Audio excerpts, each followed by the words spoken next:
ਸੂਰਜ ਢਲ ਰਿਹਾ ਏ। ਪਾਣੀ ਦਾ ਡਲ ਜੋ ਮੀਲਕੂ ਦੇ ਲਗਭਗ ਹੋਸੀ ਦੇ ਲਾਗੇ ਇੱਕ ਪੱਥਰ ਤੇ ਸਿਲਾ ਹੈ। ਇੱਥੇ ਤਪਸਵੀ ਜੀ ਬੈਠੇ ਹਨ। ਹੋਰ ਤਪਸਵੀ ਜੀ ਆ ਰਹੇ ਹਨ। ਚੰਗਾ ਸਮਾਗਮ ਹੋ ਗਿਆ। ਇਹਨਾਂ ਵਿੱਚ ਇੱਕ ਜੋਗਨਾਥ ਜੀ ਆ ਬੈਠੇ ਸਨ। ਉਹ ਬੋਲੇ, ਹੇ ਬਖਸ਼ੇ ਤਪਸਵੀ ਜੀ, ਅਸੀਂ ਸਾਰੇ ਇੱਥੇ ਆਪ ਨੂੰ ਆਪਣਾ ਸ਼੍ਰੋਮਣੀ ਮੰਨਦੇ ਹਾਂ। ਆਪ ਪਰ ਕੋਈ ਗੈਬੀ ਮਿਹਰ ਹੈ। ਆਪ ਸਮਦਰਸ਼ੀ ਹੋ, ਆਪ ਉਗਰ ਤਪੀ ਹੋ। ਮੈਂ ਅੱਜ ਆਪਣੀ ਸਮਾਧੀ ਵਿੱਚ ਡਿੱਠਾ ਏ ਕਿ ਆਪ ਕਿਸੇ ਭਾਰੇ ਪਰਮ ਪਦ ਨੂੰ ਪੁੱਜ ਕੇ ਫਿਰ ਮੂੰਹ ਮਾਇਆ ਵਿੱਚ ਆ ਗਏ ਹੋ। ਔਰ ਆਪ ਨੂੰ ਉਪਕਾਰ ਦੀ ਮਾਇਆ ਫੁਰ ਪਈ ਏ ਤੇ ਆਪ ਲੋਕ ਵਿੱਚ ਰਾਜਾ ਬਣਨਾ ਚਿਤਵਰੇ ਹੋ। ਅਸੀਂ ਆਪ ਦਾ ਸਤਿਕਾਰ ਕਰਦੇ ਹਾਂ, ਪਰ ਜੇ ਇਹ ਸੱਚ ਹੈ ਤਾਂ ਆਪ ਆਪਣੇ ਆਪ ਨੂੰ ਇਸ ਮਾਇਆ ਤੋਂ ਬਚਾ ਲਓ। ਮਾਇਆ ਬੜੀ ਜ਼ਬਰਦਸਤ ਹੈ ਜੋ ਸਾਨੂੰ ਇੱਥੇ ਮਹਾਕਠਨ ਬਣਾ ਤੇ ਇਕਾਂਤ ਪਰਬਤਾਂ ਵਿੱਚ ਵੀ ਨਹੀਂ ਛੋੜਦੀ।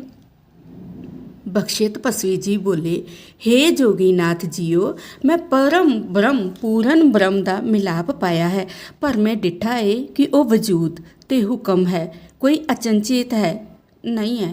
ਨਾ ਤਾਂ ਉਹ ਭੈ ਭਰਮ ਵੈਰ ਵਾਲਾ ਰੱਬ ਹੈ ਤੇ ਨਾ ਉਹ ਇੱਕ ਅਹਿਲ ਤੇ ਜੜ ਹੋਂਦ ਮਾਤਰ ਹੈ। ਉਹ ਹੈ ਤਾਂ ਅਨੰਤ, ਪਰ ਉਹਦੀ ਆਪਣੀ ਦੇਸ਼ ਕਾਲ ਰਹਿਤ ਯਥਾਰਥ ਵਿੱਚ ਉਸੇ ਰੰਗ ਦਾ ਕੁਛ ਹੈ। ਇਹਨੂੰ ਮੈਂ ਹੁਕਮ ਕਹਿ ਸਕਦਾ ਹਾਂ।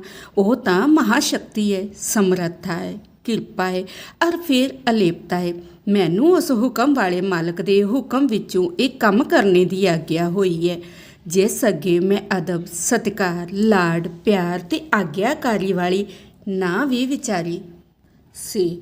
ਮੇਰਾ ਚਿੱਤ ਉਸ ਅਨੰਤ ਦੇ ਰਸ ਨੂੰ ਛੱਡਣ ਦਾ ਵੀ ਨਹੀਂ ਹੈ, ਕਿਉਂਕਿ ਉਸ ਸਰਬ ਸਮਰੱਥ ਹੁਕਮ ਨਾਲ ਮਰਜ਼ੀ ਦੀ ਸੁਰ ਇੱਕ ਸੁਰ ਕਰੀ ਰੱਖਣੀ ਹੀ ਧਰਮ ਹੈ। ਧਰਤੀ ਤੋਂ ਪਾਣੀ ਬੜੇ ਜਫਰ ਜਾਲ ਕੇ ਸਫ਼ਰ ਕਰ ਕੇ ਸਮੁੰਦਰ ਵਿੱਚ ਪੁੱਜਾ। ਅੱਗੋਂ ਸਮੁੰਦਰ ਹੁਕਮ ਦੇਵੇ ਕਿ ਆਕਾਸ਼ਾਂ ਨੂੰ ਹਵਾੜ ਬਣ ਕੇ ਚੜ੍ਹ ਜਾਓ ਤੇ ਧਰਤੀ ਪਰ ਵਸੋ ਤੇ ਠੰਡ ਪਾਓ, ਤਾਂ ਪਾਣੀ ਦੱਸੋ ਕੀ ਕਰੇ। ਹੁਕਮ ਅੱਗੇ 7 ਬਚਨ।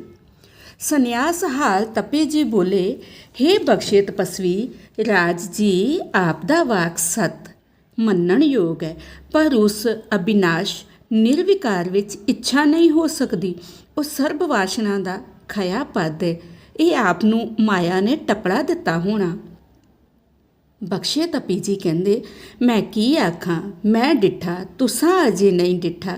ਜੋ ਵਾਸ਼ਨਾ ਆਪ ਕਹਿੰਦੇ ਹੋ ਠੀਕ, ਵਾਸ਼ਨਾ ਮਨ ਤੋਂ ਉਪਜਦੀਆਂ ਹਨ, ਪਰ ਅਨੰਤ ਦਾ ਸਰੀਰ ਤੇ ਮਨ ਨਹੀਂ ਹੈ। ਉੱਥੇ ਉਹ ਵਾਸ਼ਨਾ ਨਹੀਂ ਜਿਨ੍ਹਾਂ ਦੇ ਅਸੀਂ ਜਾਣੂ ਹਾਂ। ਉਸ ਅਨੰਤ ਵਿੱਚ ਜੋ ਹੁਕਮ ਹੈ ਉਹ ਸਰੀਰ ਧਾਰੀਆਂ ਦੀ ਵਾਸ਼ਨਾ ਤੁੱਲੇ ਨਹੀਂ ਹੈ।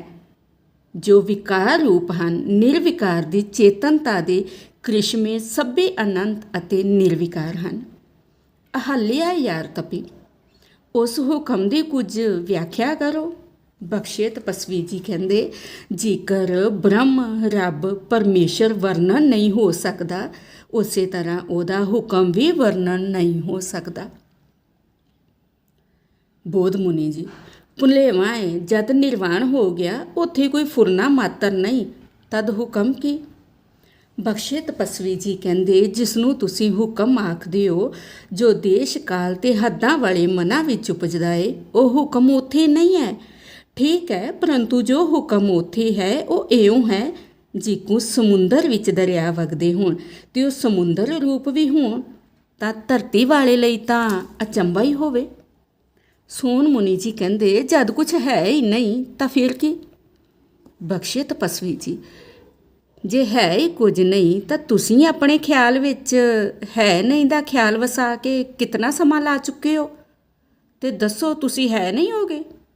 ਤੁਸੀਂ ਹੋ ਹੈ ਨਾ ਦੂਰ ਹੋਣ ਵਾਲਾ ਮਾਮਲਾ ਹੈ, ਔਰ ਹੈ ਜ਼ਰੂਰ ਹੈ। ਨਹੀਂ ਤੋਂ ਹੈ ਨਹੀਂ ਹੈ, ਪਰ ਹੈ ਤੋਂ ਹੈ ਪ੍ਰਕਾਸ਼ ਦੀ ਹੈ। ਇਸ ਹੈ ਦੀ ਅਨੰਤਤਾਈ ਚੇਤਨ ਹੈ ਤੇ ਆਪਣੇ ਕਿਸੇ ਰੰਗ ਵਿੱਚ ਹੈ ਜੋ ਮਨ ਬੁੱਧੀ ਤੋਂ ਪਰੇ ਹੈ। ਬਈ ਸੱਜਣ ਜਣੋ, ਇੱਕ ਗੱਲ ਵਿਚਾਰ ਲਓ। ਇਹ ਜੋ ਮੈਂ ਹੁਕਮ ਦੀ ਗੱਲ ਦੱਸੀ ਏ ਮੇਰੇ ਲਈ ਤਾਂ ਪੱਕ ਯਕੀਨੀ ਗੱਲ ਹੈ। ਕਿਸੇ ਸੰਸੇ ਭਰਮ ਦੀ ਉਹਦੇ ਵਿੱਚ ਥਾਂ ਨਹੀਂ। ਮੈਂ ਅੱਖੀਂ ਡਿੱਠਾ ਤੇ ਹੱਡੀ ਵਰਤਿਆ ਕਹਿ ਰਿਹਾ ਹਾਂ, ਅਰਥਾਤ ਪ੍ਰਤੱਖ ਅਨੁਭਵ ਕੀਤੀ ਗੱਲ ਦੱਸ ਰਿਹਾ ਹਾਂ। ਪਰੰਤੂ ਜੇਕਰ ਤੁਸਾਂ ਨੂੰ ਸੰਸੇ ਹਨ ਤਾਂ ਇੱਕ ਗੱਲ ਦੀ ਵਿਚਾਰ ਕਰ ਲਓ। ਮੈਨੂੰ ਕਿਸੇ ਪ੍ਰਕਾਰ ਦੀ ਤ੍ਰਿਸ਼ਨਾ ਨਹੀਂ ਪੂਰੀ। ਕੋਈ ਉਦਕ ਰੱਖਣ ਸ਼ਕਤੀ ਮੇਰੇ ਅੰਦਰਲੇ ਦੀ ਉਤਪੰਨ ਨਹੀਂ ਹੋਈ। ਚਿੱਤ ਬਿਲਕੁਲ ਨਿਵਰਤੀ ਵਿੱਚ ਹੈ, ਤਿਆਗ ਵਿੱਚ ਹੈ, ਆਪਣੇ ਅਨੰਤ ਜੀ ਦੇ ਇੱਕੋ ਮਿਲਾਪ ਰਸ ਵਿੱਚ ਲੀਨ ਹੈ। ਦੂਜੀ ਗੱਲ ਮੇਰੇ ਕੰਮ ਹੈ, ਅਰਥਾਤ ਮੇਰੇ ਜਾਣੇ ਦਾ ਉੱਥੇ ਕੀ ਫਲ ਜਾਂ ਪ੍ਰਯੋਜਨ ਹੈ, ਇਹ ਸੁਣ ਲਓ। ਮੈਂ ਉੱਥੇ ਜਾ ਕੇ ਕੋਈ ਮਾਲਕੀ, ਰਾਜ ਵਡਿਆਈ ਆਪਣੇ ਲਈ ਪੈਦਾ ਨਹੀਂ ਕਰਨੀ। ਮੈਂ ਇੱਕ ਨਮੂਨੇ ਦਾ ਆਦਮੀ ਜਾਂ ਆਦਮੀ ਦਾ ਨਮੂਨਾ ਪੈਦਾ ਕਰਨਾ ਹੈ, ਜਿਸ ਤੋਂ ਇਨਸਾਨ ਜਗਤ ਵਿੱਚ ਸੁਖੀ ਹੋਵੇ। ਤੀਜੇ, ਮੈਨੂੰ ਇਹ ਵੀ ਦਿਸ ਰਿਹਾ ਏ ਕਿ ਸਰੀਰਕ ਨੁਕਤੇ ਤੋਂ ਖੇਦ ਹੀ ਖੇਦ ਮੇਰੇ ਦੁਆਲੇ ਆਉਣਗੇ। ਜਿਸ ਕਾਰਜ ਵਿੱਚ ਪਹਿਲਾਂ ਦੁੱਖ ਹੀ ਦੁੱਖ ਦਿਸ ਪੈਣ, ਉਸ ਕਾਰਜ ਵੱਲ ਤ੍ਰਿਸ਼ਨਾ ਦੀ ਕਦੇ ਰੁਚੀ ਨਹੀਂ ਹੋ ਸਕਦੀ।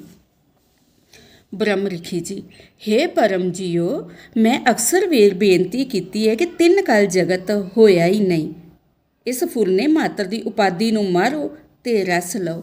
ਕਾਹਦਾ ਜਗਤ ਨੂੰ ਦੁੱਖ, ਕਾਹਦਾ ਸੁੱਖ, ਕੌਣ ਜ਼ਾਲਮ, ਕੌਣ ਕਾਇਰ, ਕੌਣ ਵੀਰ, ਸਭ ਮਨੋ ਕਲਪਨਾ ਹੈ।